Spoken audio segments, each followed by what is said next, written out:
And now some fresh pickings from the political grapevine. Hillary Clinton had to call in reinforcements for a campaign fundraiser.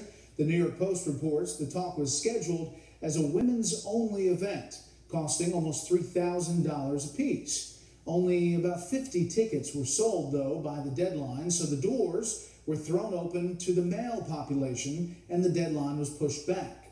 Twitter critics were quick to the punchlines. Quote, "What difference does it make? Hillary allows men at women-only event amid weak turnout."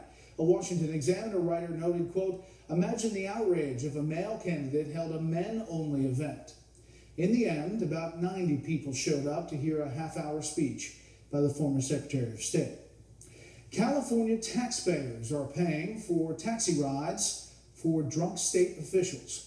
The Sacramento Bee reports that more than $2,500 a month goes for a 24-hour taxi service for senators who apparently just can't say no. Members are given small plastic cards with the 24-hour transportation number available when the legislature is in session. Critics say the rides are reflective of the lawmakers' sense of entitlement. Quote, "The answer is not in providing them drivers. The answer is in showing some restraint."